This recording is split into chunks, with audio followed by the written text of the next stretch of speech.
Okay, welcome. Right. We're going to do some, we had a request to do some Kenjutsu today, so we'll do some sword.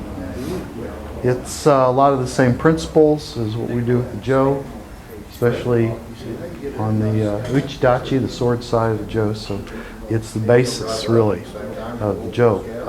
Let's go ahead and we'll bow in. Stop.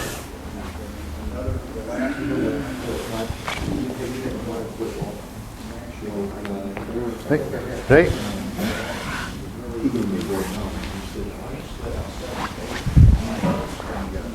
Showman. Hey.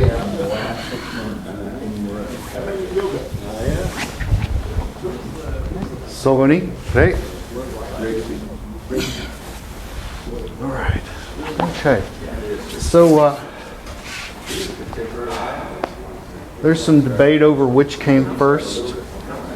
The man who created Jodo, of course, learned a lot of Kenjutsu, 2 or 3 different styles, and one of his teachers was named Oni Domo, and his style they call Kasumi Shintaryu or Kasumi-ryu, and his teacher was a guy named Matsumoto Biza no Kami, who was one of the great swordsman of Japanese history, and a lot of these techniques look very similar to the Kashima Ryu of swordsmanship. When Jodo came about, well, what sword is being used in Jo? Well, it's going to be this Kenjutsu system, and for many years on the Densho, the scrolls, there wasn't a name. It just said the 8 long sword and the 4 short sword techniques, and nobody really knew where they came from, so there's a little bit of debate on that, but they're included in the system, so this will help. And I think let's go ahead and get everybody to grab a sword. That's in the Koru system. Yeah, absolutely.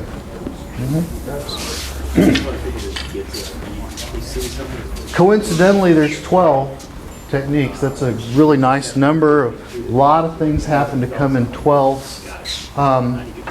12 is considered a number of completeness. So you know that you'll see that a lot of times, just symbolically. But let me talk a little bit about. I think we did the other day. How do you hold the sword? And we talked about the wrist, this cutting hand, this wrist here, and this wrist here. And the hand should be on top of the sword, not off to the side. If your back hand, if you see where my thumb is, it's off to the side of the ska, so as this sword moves, there's nothing to stop it. Okay, so this is bad. You want to have maybe this V right here, or maybe even a little more. Sometimes if you have this pad on the far side of your hand there, then you'll find that when you cut, you can stop immediately because your wrist bones, your forearm, is on top of the sword rather than off to the side somewhere. And if you strike a hard object with the sword and you don't have a good grip, the handle bounces out of your hand. So you should have that kind of grip. In the Shintaryu, once you have this position with your hands, there's not a lot of changing. You don't do a lot of this thing. Okay, so from here, when I raise up, my hands are still in this grip. And so when you come forward to eye level, your wrists don't have to really change. So the power isn't coming so much out of a flicking with the wrist or something like that. It's coming from your body striking through that solid connection. And this is real similar to, when we do Aikido, we do shomenate, and we have an unbendable arm, which is not hyperextended. It's a full extension with structure. And a lot of people, if you practice in and out, you're spending maybe 1% of your time at the extension point, and the rest of it's all this in-between stuff that's not really good for much. So with the sword, I'm practicing keeping my wrists in the cutting grip all the time. So when I strike, I'm in a cutting grip. If I strike a little early or a little late, my hands are correct. They're not in transition if you get jammed. So I think that's a valuable thing. All right, so basic structure, and what they call kamae means the postures, okay? So this is a basic one. This one is, we call seigan. It's right in front. If you want to look at how the feet are, a little bit longer stance than what you have there. This is a hanmi. Hanmi means that the back heel is turned a little bit, but if you look where my hip is still forward here. And what this does is it pulls in the front hip and pushes my back hip into my knee a little bit. And this is a forward aggressive posture. All right? So, seigan, or sometimes called chūdan. Chūdan means the middle level, right? Now, without changing the wrists here, we have jōdan. And you can see jōdan gives you that nice, maybe 45-degree back strike. Chūdan. So, jōdan, chūdan. And this place, jōdan, is very important. Some of the other postures that you may see are really jōdan. If I block a strike, this is jōdan. If I am in what they call yokogiri, this is actually still jōdan. So many times you'll have something that happens in jōdan. It doesn't look like it, but the orientation of the hand over the forehead is correct. And if you put your hand in jōdan and put your fist here, you'll find that it's about one fist distance. And check the arms. The elbow is just about where we would have what we call the unbendable arm. Here. This, not so much. My arm's actually hyperextended here. So a little bit of softness. When you're doing your cut, you have the extension. It's like an unbendable arm here. This relationship, okay? So, another posture we use is called gedan. Now, if you notice with the wrists here, and I take this down, gedan is about maybe the height of the knee. Kind of depends on how long your arms and legs are. It'll change. But the key issue is that it's down, and sometimes you'll see this. A little bit of a lean down. Well, the reason for that is that gedan, if I put my hands here, it's about as far down as they go. With good wrists, that's as far down as the sword tip goes. Gedan is lower. And I lower it by bending my front knee. So you may have a gedan here. Okay? Another posture from gedan, you can swing this leg back and you have Waki-gamae. So waki is a side posture. And we use this a lot in the Kenjutsu. Waki-gamae can create a cut right from waki. Okay? So we're in chūdan, jōdan, chūdan, gedan, Waki-gamae. Okay? So those are real basic postures. Not so far out. Relax. If I were just laying my arms right here, sa. That's my position. Okay? So if you find yourself holding it out or some other thing, no. One more place I need to take you before we can start is something called Hassō. Hassō-no-kamae is here. Now, if I have this hand relaxed at my side and I just bend the elbow, it comes to the center of my chest. I put the bottom of the sword in that hand. Okay? Now this hand, relax at my side, bend at the elbow, and it comes up to here. You notice that puts the tsuba near my mouth. The angle of the sword is back a little bit, not that much. The hands where they're supposed to be, boom, boom. You have a little angle to the back and a little bit outside. And this is a very relaxed position. One of my teachers used to say you should be able to walk around the house like this. And I used to do that when I lived alone and people wouldn't look at me funny. But this is very comfortable. Shouldn't be any stress. Now elbows are not out here. And one thing you can look at, if you know any of the Japanese, I don't know if we have a good example in the room, but the number 8 looks like this. This. And that is Hassō. Hachi is 8. Hassō means it looks like the number 8. Oh, it's on the clock back there. If you look at the clock, in the 8 o'clock position, there's an 8. And see that like a 45-degree angle of your, or no, it's actually almost 90 degrees, but that, if you look at how my elbows, my forearms, they make that shape. And so this is the name of that, just to say, here's Hassō-no-kamae. When you cut from Hassō-no-kamae, there is a movement we call Furi-kaburi. Kabuto is a helmet. That means Furi-kaburi means to lift it up over your head. So if I try to cut and I go like that, it's called, sometimes they call that a kokesa, a little diagonal cut, which might be helpful if someone walks into you. But for a big attacking cut, I've got to come up to jōdan, and stretch out the sword. So if you think about, this is the same principle as in the jo, is that if I have to step in order to reach my opponent, whether I do a small cut or a big cut, the step takes the same amount of time. And I might as well triple or quadruple my power with a big cut. If you get sloppy and do a small cut, that's okay. But your standard is going to be a big cut. And doing a big cut changes the nature of a kata.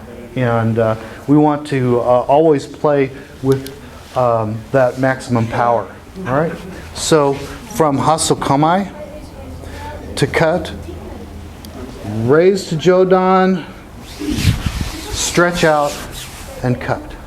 And you see in iaido, sometimes some styles of iai have the sword here, and they flick the wrists forward into cutting grip and come and cut all the way to the knee. I don't see that so much in Shintaryu and Kenjutsu. There tends to be a cut, yay! And the idea is that I want the sword here. If I bring the sword all the way down here, well, this is gedan kamae maybe, but it's more effective in this style to keep the sword pointed right at the opponent. If you think about extension of the arms, zat, this is the furthest out that the sword gets. So Dale, let me just go and put the sword aside. Bring your hand, or actually I'll put this to your body. If this is my extension point here, with my arms out, if I draw my hands all the way down here, you can see that I've just given up about 1.5 feet of distance. So because I'm on a rotation here, as my hands come down, they're actually withdrawing.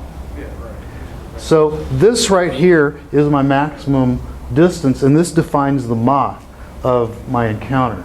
So I think the idea is to maintain ma, to maintain a threat. What we'll find is that this is a pretty good defensive position. Okay? This is offensive and defensive. This is pretty much just offensive. So here in our neutral position, more or less, gives us our best distance and gives us our most number of options. Okay? So let's proceed a little bit. We'll go to look at the first kata. And the first of the 8 sword kata is called Issen. Issen is about 1 inch. I means meeting or coming together. And I tend to think of this as implying that your meeting is life or death is the difference of 1 inch. So, Dale-san, you want to come? Maybe we should walk through, because you're not real familiar with these. Let's walk through both sides of the kata. And I'll come over here. We're going to do, for the shidachi is the defending swordsman who wins. And uchidachi is the attacking swordsman who unfortunately dies. So we have the sword. First off, it's down. It's down around our knee level. I bring it up to the eyes. I'm going to step forward into Hassō-no-kamae. And then I'm going to step forward with a big motion and match weapons. So you're now going to be in this position. This is feels a little bit like a dueling situation. So I'm here. Then I'm going to come back to Hassō-no-kamae. And as the uchidachi attacks, he's attacking over the top. My response is going to be to drop the sword into Waki-gamae and step in from underneath. And I want you to check your wrist position, make sure your wrists are strong. And the sword will be right on the center line, right at the eye of your opponent, and cutting the wrist from below. The swordsman, uchidachi, will take a step back and go to jōdan, kamae, and yeet! You have another strike here. So now I have a little problem. I lower to the level of the eyes. My problem is that I'm on the left foot. So what I'm going to do is I'm going to step forward without punching the sword into, I soften my elbows a little bit to not punch the eyes of my opponent. Drop back, leaving the tip of the sword where it is. Slowly drop down. And remember how at this point, for it to go any lower, I'm going to have to break posture or something. So I lower the sword by rolling my wrists offline. And then I step forward, feet together, and then back, each knee, san. Okay? That's the shidachi side, the winning side. The attacking side is a little easier. The attacking side, Dale, do you want to try doing the winning side, and I'll maybe show what this is. Now, we're both going to start here.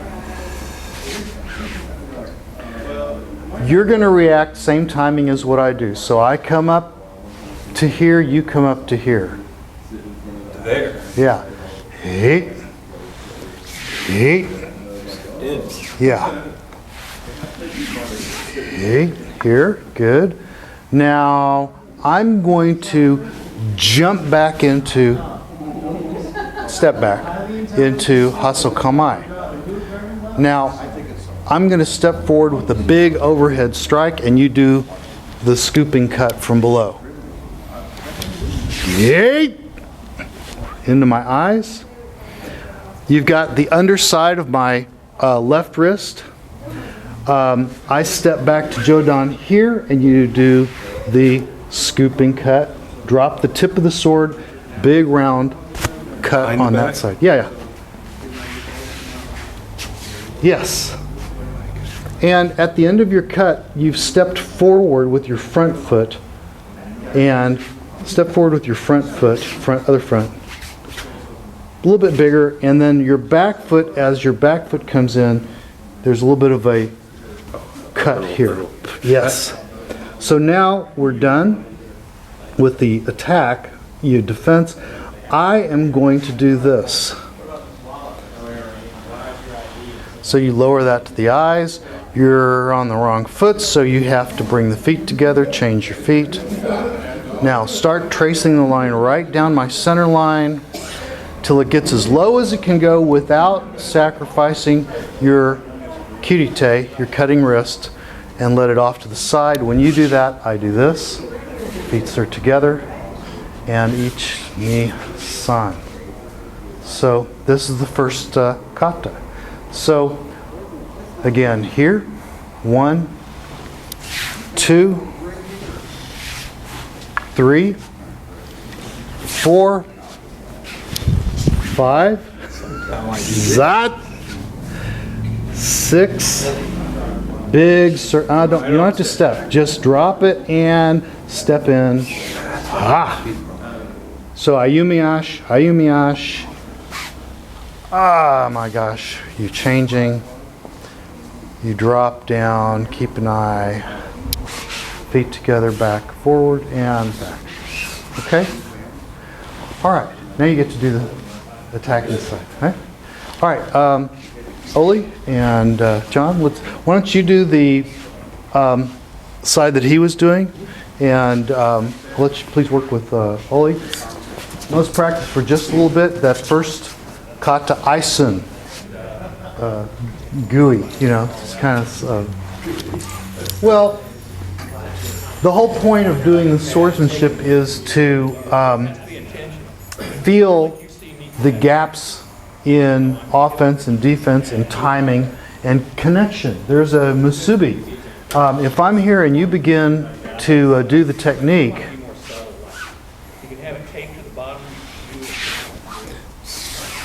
I'm mirroring your motions right here. I'm waiting. He has to move back. Now he moves back. Now I change the game. Okay.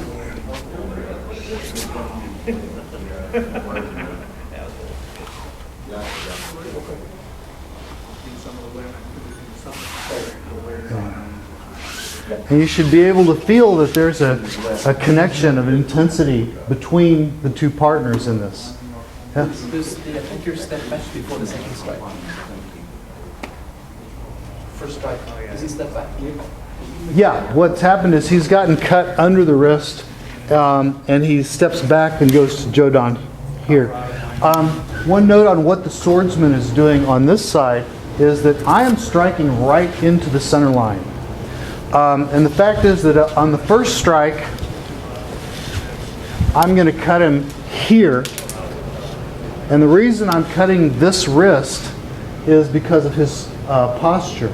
I think that last time I actually came up in between your hands because you had your hand a little off to the side.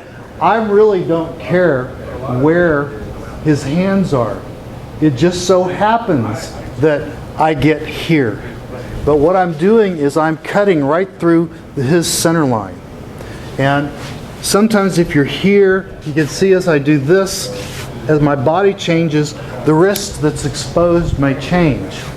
But if I just cut center line, center line, center line, I'm going to catch something good. So this is the idea. We'll see that in the next kata, okay? So let's do one more time. Issen, yoi. Attack. So, John, when you're here, Issen, yoi, H, ni, san, shi, go. Rope, and you've gotten cut twice now, and then you small skiash back. At that point, you don't want to make me nervous. Big moves, you kind of you slow down. All right? Okay. So together.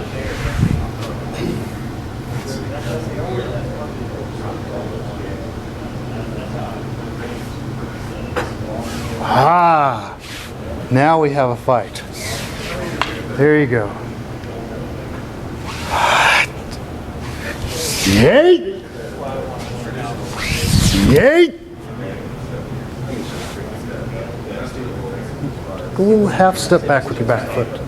So when I'm here, With your back foot, yeah, just disengage just a little bit and let that down slowly. If you take a big step back, I think we're still fighting. So, no, not yet. Don't move yet. There. This is a time to be really careful.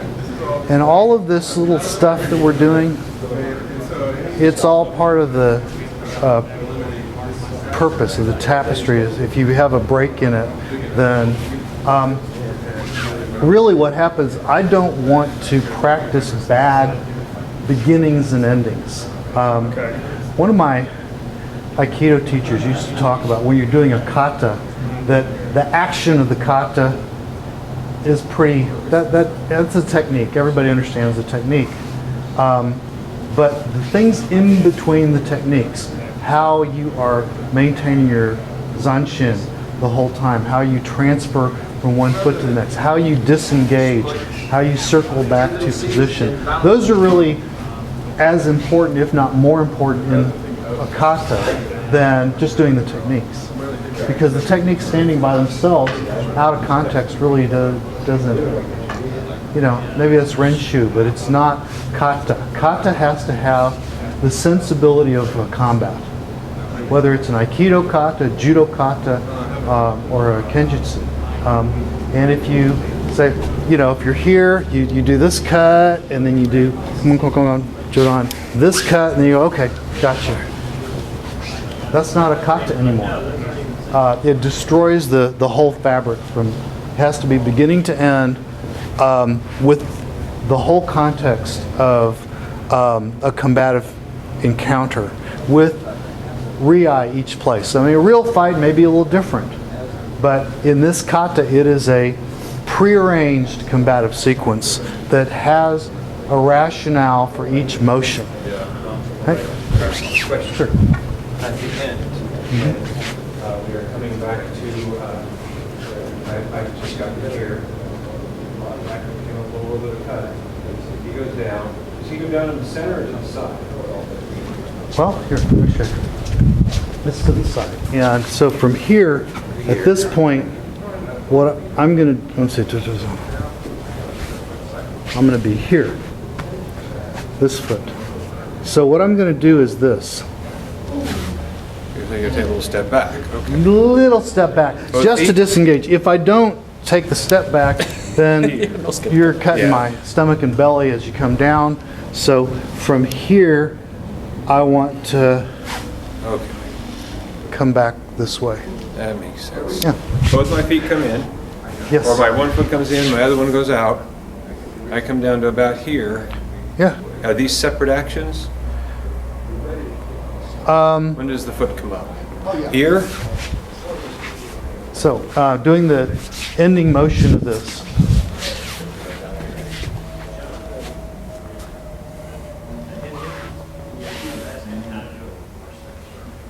Here.